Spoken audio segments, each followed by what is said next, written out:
s'attend de moins en moins en fait à ce que ce variant nous emmène vers une envolée épidémique. C'est difficile d'imaginer qu'il y ait une envolée de l'épidémie sans qu'il y ait des lieux de contamination qui soient réouverts. On devrait beaucoup moins parler de ces variants qui probablement ne sont pas si déterminants que ça. Si d'ici une semaine à 10 jours, on n'a pas une augmentation du nombre de cas, plus personne ne croira dans ce scénario d'augmentation des cas avec le variant anglais, et on sera déjà dans des scénarios de réouverture.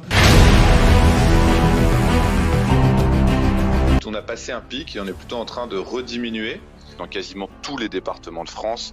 Maintenant, le pic épidémique est passé et le pic des hospitalisations, il aura plutôt lieu d'ici la fin de la semaine prochaine. Oui, ça c'est sûr que ma prédiction n'était pas bonne, puisque c'est absolument pas la situation dans laquelle on est aujourd'hui. Il y a eu quelque chose que j'ai pas anticipé, c'est l'arrivée des mauvais jours. Il est hors de question d'interdire le vaccin AstraZeneca et ça n'arrivera jamais.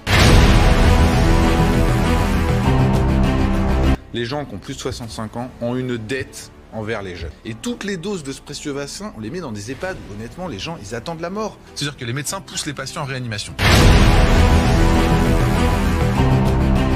Et oui, je pense effectivement que mon équipe a des capacités d'analyse de la situation qui sont à peu près supérieures en France à toutes les autres équipes. Il paraît que vous faites passer des notes à Emmanuel Macron.